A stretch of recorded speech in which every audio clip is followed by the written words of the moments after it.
Chief of Defense Staff, General Christopher Musa, has expressed hope that Finland will extradite the factional leader of the indigenous peoples of Biafra, Ekpa, Simon Ekpa, to Nigeria to face justice following his arrest.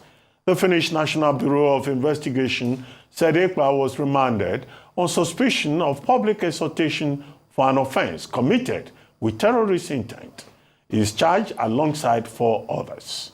Ekpa has been a strong proponent of sit-at-home directives in the southeastern states, despite the mainstream leadership of the indigenous people of Biafra suspending the exercise. In a statement, Director of Defense Media Operations called for Ekpa to be brought to Nigeria for trial. The Finnish Central Criminal Police confirmed the arrest in a statement on Thursday, noting that the other suspects were apprehended for allegedly financing terrorist activities. Joining us now as we look at possible extradition and other legal issues on the arrest is Vince Onyekwelu, a former British police officer and national security risk strategist. He's joined by Chukwuma Ezeala, a lawyer. Gentlemen, good morning, and thank you very much for joining us. Well, just to set the ball rolling, I would like to ask both of you, what's your take in this matter? IPOB, speaking again and again through Emma Powerful, says IPOB is not part of a sit-at-home protest, that they are not part of it.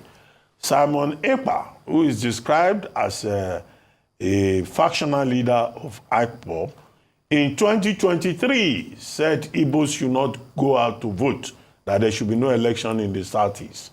Nigeria, moved in then and said the Finnish government should help us out. Well, this time around, he's now been arrested, we're told, by the Finnish investigation department, in issues relating to terrorism and conspiracy and all of that. What do you think? Chief of Defense Staff wants him extradited to Nigeria so that Nigeria can insist properly on its own sovereignty and say nobody should stay outside and be throwing stones into Nigeria. Well, is he guilty as charged? Let's start with you, with us, Vince, here in the studio with us. And then we'll go to Abuja and talk to, the lawyer. Or am I mixing things up? Anyway, I am a lawyer. That's you are the lawyer. Yes, okay. So very good. Yes, thank you, Dr. Abati, for this wonderful opportunity, and to all of you here. Number one is, this is not a court of law to say whether Ekpa is guilty or not guilty. What he's being charged for is terrorism, or what he's arrested for is terrorism, this time international terrorism. And the question becomes, is it an issue in which he can be extradited to Nigeria? Nigeria has laid the complaint, terrorism for us all is an international crime. And if it is an international crime, by the Rome Statute, all countries must cooperate in the punishment, in the arrest, punishment, and prevention of terrorism. All countries, point of correction. All countries that are all countries that are signatory to the Rome Statute. 124. Yes, all countries that are signatory to the Rome Statute. And in this case, Nigeria is a signatory to the Rome Statute, and Finland is also a signatory to the Rome Statute. So, under that, he can be tried in Nigeria. He can also be tried even in Finland. Now, the question becomes, should he be extradited? Do we have because for you to extradite, usually there should be a bilateral agreement. And from all indication, Nigeria do not have a bilateral agreement with Finland. However, since it's an international crime, he can still be extradited to Nigeria based on the international conventions and the Rome Statute.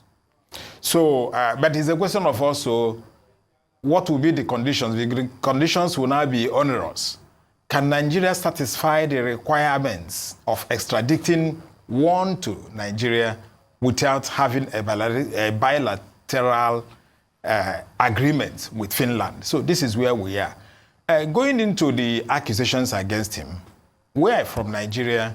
Some of us are from the southeast, and we know that the act of terrorism, which involves instilling fear on civilian population to achieve a political goal, because you must understand what is the meaning of terrorism. Are you using unconventional means to instill fear on citizens in order to achieve a political goal? Once it's there, and especially once there is harm, and once people are dying, then certainly the conditions may have been fulfilled. But like I said, it's only the courts of law, either in Finland or in Nigeria, that can determine that. And it's evidence that will assist us to solve that. Thank you. Very good. Well, let's go to Vince Onyekwelu in our Abuja studio. Vince, thank you very much for joining us. Your take on this Simon Ekpa case. Thank you. Thank you. Good morning, Nigerians. First and foremost, I speak as a professional, and secondly, I speak as a Nigerian, nothing more, nothing less. Professionally speaking, the Finnish authorities have done their due diligence, and they have reasonable grounds to arrest Mr. Simon Ekpa. And in that arrest, they followed due diligence to now charge him based on the information we are getting. Obviously, we still have a lot of work to do for clarifications to authenticate all these informations. Now, with that due diligence done, it's now meant for the law court in Finland to now look into the request by the Chief of Defense Staff to extradite Simon Ekpa to Nigeria. Professionally speaking, the chances are possible to extradite Simon Ekpa to Nigeria. However, in my opinion, it's almost impossible, though it's not 100% impossible, because one, there is no extradition treaty between Finland and Nigeria.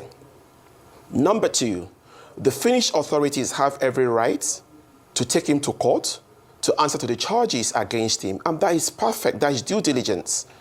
And afterwards, don't forget the CJEU, the Criminal Justice of the European Union, also have a right under the European human rights to also test if he is suitable to be extradited to Nigeria based on one, the charges against him, and number two, the fundamentals, because he has to defend himself in a court of law. You cannot just bring charges without him answering in response to the reasons why he's inciting violence, to the fundamentals why he thinks there's a reason for him to request for self-determination for the people of Biafra. The Criminal Court of Justice of the European Union has to check if they believe in self-determination.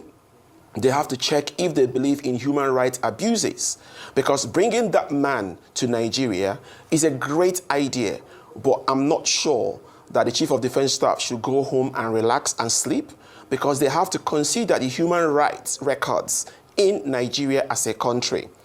Obviously, we are all Nigerians. We know our human rights records. There is nothing to boast about. And in instances like people that have disappeared in Nigeria, off my head, Daddy Yatta is still being looked for. Nobody has seen him for years. The people that participated in the so-called NSAS protest, many of them, after the panel, no human rights justice for them. The people that were involved in the End Bad Governance protest, no human rights for them. Even last week, we saw the human abuse of a couple by an army general. Up to today, we are still hearing. Or about politicians who believe they can buy the justice system in Nigeria. Or politicians who believe they can buy vehicles, build houses for justices. So obviously, we have to understand that Simon Ekpa has to answer to his charges against him. I think that's due diligence to do, and I support that. However, we have to also ask ourselves, can the Finnish authorities, if they want to copy what we do in Nigeria, example, Simon Ekpa is a politician in Finland today. He joined politics in 2017 and is a member of the National Coalition Party, the ruling party in Finland today. They won their national elections in February this year, and they have a president of the country. Simon Ekpa also served the country as an army officer. Now, if you look at these human rights records in Nigeria, what Nigerian politicians have done about justice in Nigeria, do you think the National Coalition Party of Finland will feel comfortable to extradite Simon Ekpa to Nigeria based on zero extraditory treaty between Nigeria and Finland and based on human rights of Nigeria in general? So I think the right thing has been done. Okay. But in conclusion, sir, I think Nigeria also has the copy from Finland to know that due diligence matters. Due diligence space, not where people can buy justices. All right, Mr. Onyekwelu, thank you so much for your input. I'll come back to you here in the studio. Of course, there's now an issue of financing terrorism as well. When you go onto social media, all you have to do is go through, especially Simon Ekpa's own social media. He used to go live regularly, and during his live sessions, people would come and donate money, and he raised a substantial amount of money. My question is, these ordinary people, whether they be in Nigeria or elsewhere around the world, do they now become implicated in finance terrorism as well? Should they be worried if somebody tuned into Simon Ekpa live on X or Twitter and they sent $2 to his PayPal? Do these people all become part of this bigger case now? Yes, it's very possible that they can become part of the bigger case, depending on the conditions upon which they are doing. If, for instance, somebody is committing or is suspected or is committing a crime, and you join that person to prosecute it, to finance it, certainly